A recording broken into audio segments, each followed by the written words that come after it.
श्रवण भी किया। एक दिन अरिष्टासुर नाम का दैत्य भगवान को मारने के लिए कंस ने भेजा, पर भगवान ने देखा कि अरिष्टासुर नामक दैत्य बैल बन के मारने आया, और भगवान ने उसको जिस प्रकार कपड़ा निचोड़ते हैं उसी प्रकार से निचोड़ के उस बैल का भी गोविंदाय नमः कर दिया। एक दिन अपने कक्ष में कंस निराश बैठा था, बड़ा दुखी बैठा था। इसी बीच में बीड़ा हाथ में लिए नारायण नारायण जपते देवर्षि मुनिवर नारद जी वहां पहुंच गए, और नारद जी ने कंस का चेहरा देखा, चेहरे पर 12 बजे थे। नारद जी ने कहा, अरे कंस इतने दुखी क्यों हो? पहले तो कंस ने खूब नारद बाबा का स्वागत किया, बैठाया। नारद जी ने कहा, कंस इतने दुखी, चेहरे पर 12 क्यों बजे हैं? कंस कह रहा, महाराज मुनिवर क्या बताऊं, एक एक करके कई दैत्य भेज चुका हूं, वृंदावन, मथुरा, गोकुल, जाते तो बड़े पहलवानी करके हैं, आता एक भी वापस नहीं है।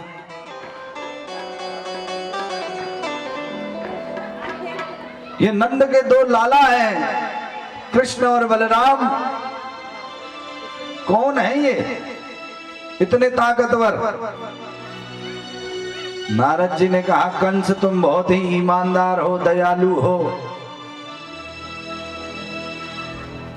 तुम इतने ईमानदार हो कि तुम्हें वसुदेव का, तुम्हारे साथ जो कपट किया वसुदेव ने, वह भी तुम्हें नहीं पता।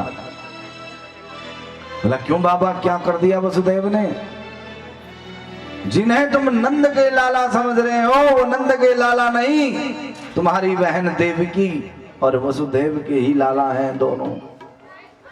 जो ये शब्द सुने तो कंस तो आग बबूला हो गया।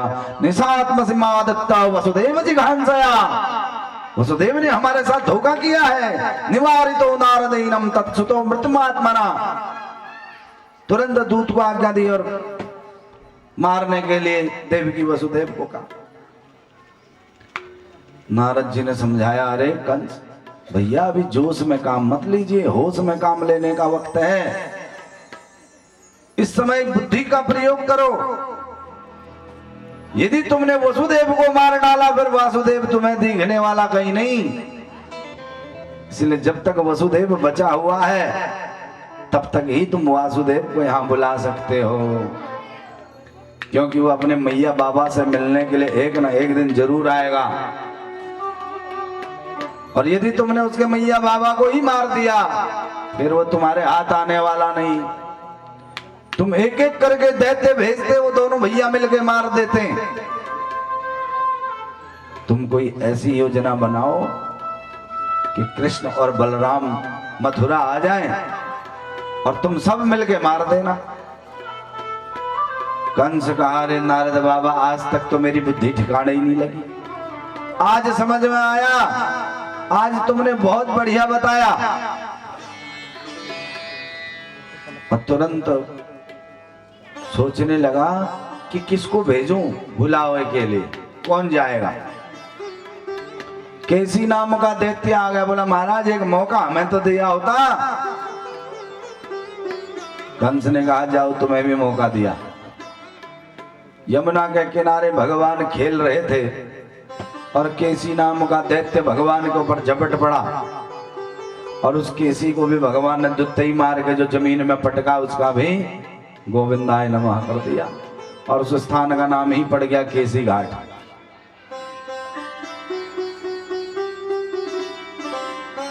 अब कंस मन में विचार करने लगा कि जाएगा कौन बुलाने के लिए। तो मन में विचार आया, अक्रूर जी हैं, और अक्रूर जी को यदि भेजा जाए और कन्हैया के चाचा भी लगते हैं और बुला के भी ले आएंगे। तो तुरंत एक दूत को आज्ञा दी गई, अक्रूर चाचा के घर दूत भेजा कंस का निमंत्रण लेके। और दूत ने अक्रूर जी के घर जाकर उनको निमंत्रण दिया कि कंस ने आपको बुलाया है। और जो ही अक्रूर जी ने ये शब्द सुने कि कंस ने बुलाया है, अक्रूर जी तो घबराए रहे कि न जाने कौन सा उस पापी के वहां जाके क्या परेशानी, क्या कष्ट आने वाला है, क्या दुख आने वाला है, कोई जानता नहीं। और बेचारे अक्रूर जी आ गए। गृहीत्वा पाणिनाम पाणी, और कंस ने अक्रूर चाचा का हाथ पकड़ा। गृहीत्वा पाणिनाम पाणी, अक्रूर चाचा का हाथ पकड़ करके अपने विशेष कक्ष में लेकर के गया। अक्रूरम वाच, और कंस ने बड़े आदर से अक्रूर जी को हाथ जोड़े और हाथ जोड़ करके विशेष कक्ष में बैठाया। और विशेष कक्ष में बैठाकर अक्रूर जी से कहा, महाराज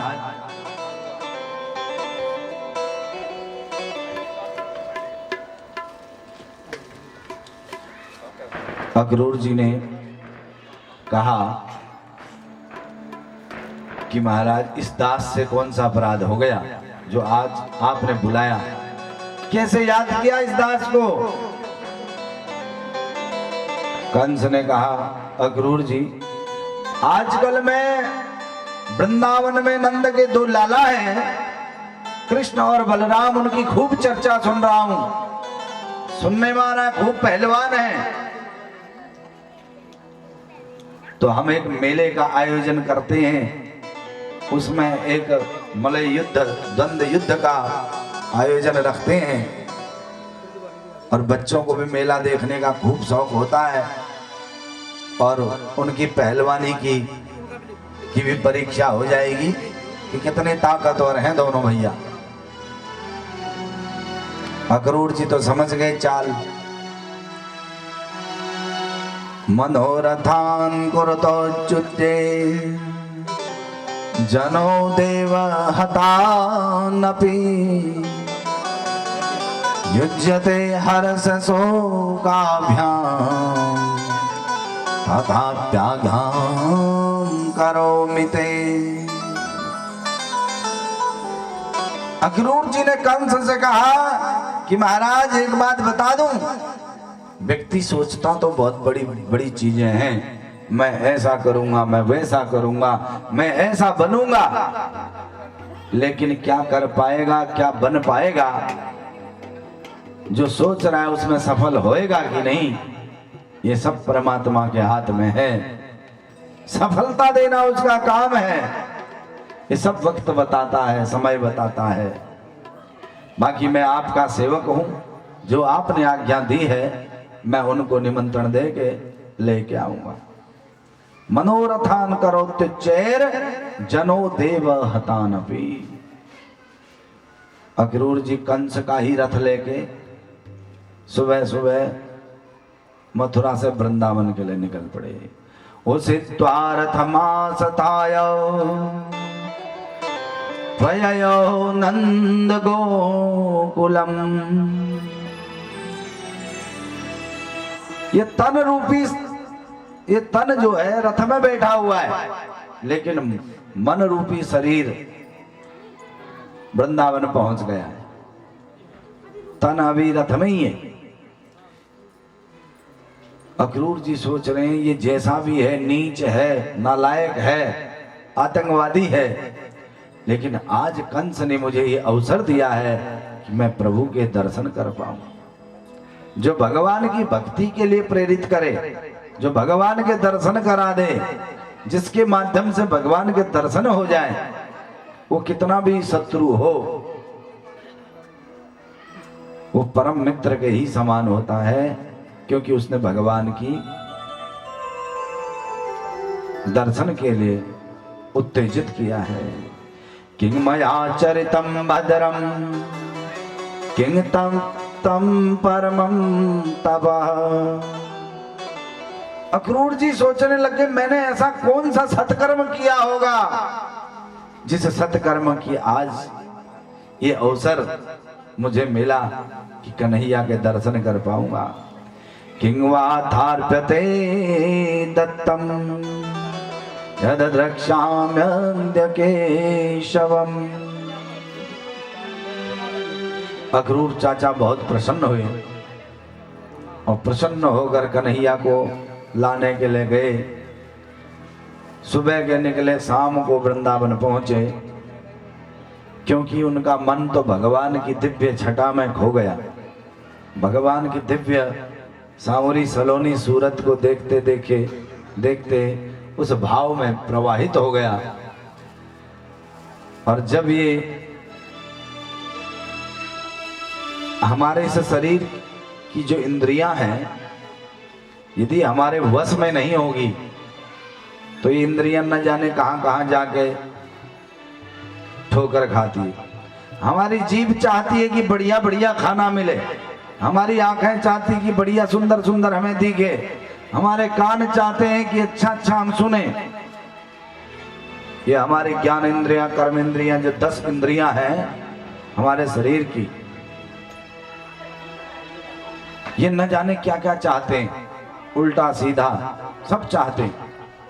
लेकिन इस पर यदि सारथी, मन रूपी सारथी मजबूत होगा तो घोड़ा बिल्कुल सही मार्ग में जाएगा।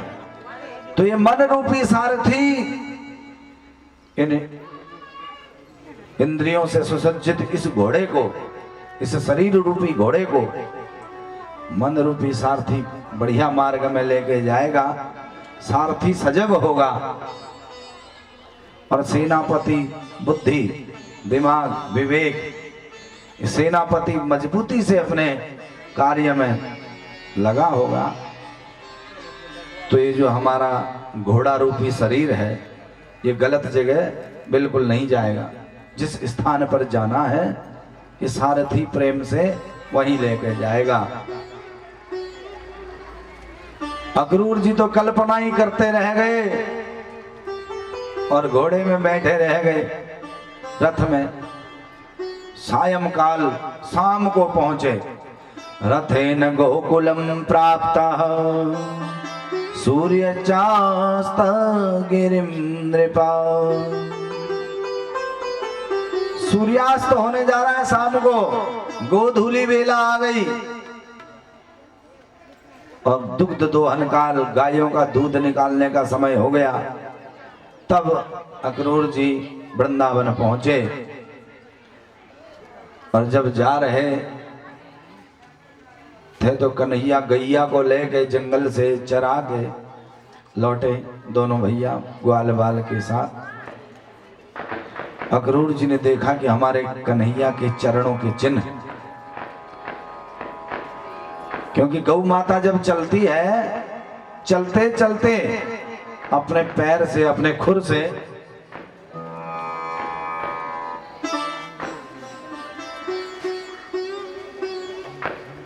कि अक्रूर जी देख रहे हैं कि गैया के पैरों के जो खुर हैं उनसे भूमि में निशान पड़ रहे हैं और कन्हैया पीछे से चल चल के उन जो धरती को कष्ट हुआ है उनके चरणों से वो धूली उसके ऊपर लगाते जा रहे हैं। रथेन गोकुलम प्राप्य सूर्य चास्ता गिरिम नृपा। हमारे बीच में एक ग्राम प्रधान जामुनवाला जी गुजराड़ा करणपुर के व्यास जी महाराज, उनका स्वागत करते हुए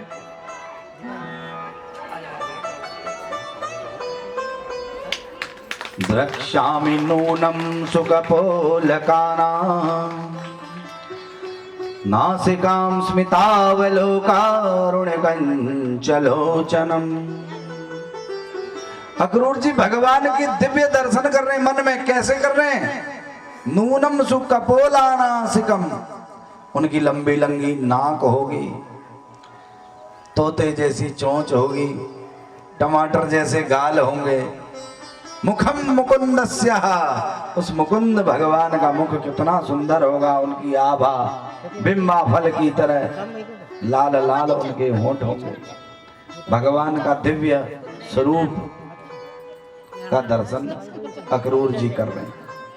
शाम को पहुंच गए वृंदावन। इतनी देरी से क्यों पहुंचे, जबकि मथुरा से वृंदावन जाने में पैदल भी आदमी जाएगा 2 घंटे लगते, और रथ में चलते चलते भी शाम हो गई, क्योंकि भगवान के दिव्य स्वरूप का दर्शन भाव रूप में अक्रूर जी करने लगे। ददर्श कृष्ण रामं च ब्रजे गोदोहनं गतो पीतं लीलांबरधरो शरदंबोरुहे क्षणम्। अक्रूर चाचा ने दोनों भाइयों के दर्शन किए। सांवरे सरकार हमारे भगवान श्री कृष्ण जी पीतांबर धारण किए हुए, और शंकरषण दाऊ दादा बलराम जी नीलांबर धारण किए हुए। दोनों भैया इतने सुंदर दिख रहे, जिनके शरीर में गौरज लगी है, और गौशाला में दुग्ध दोहन के लिए जा रहे हैं। जैसे ही भगवान के दर्शन अक्रूर जी को हुए, तो कन्हैया ने अक्रूर जी को प्रणाम किया और पूछा, चाचा मथुरा में सब ठीक हैं, कुशल मंगल हैं? अक्रूर जी कह रहे, बेटा जहां कंस जैसा कैंसर हो, वहां कुशलता की तो पूछनी नहीं। जिस घर में इस तरह की बीमारी हो, वहां पूरा घर परेशान रहता है, कष्ट में रहता है। वहां तो पूरे मथुरा में कंस रूपी कैंसर फैल गया।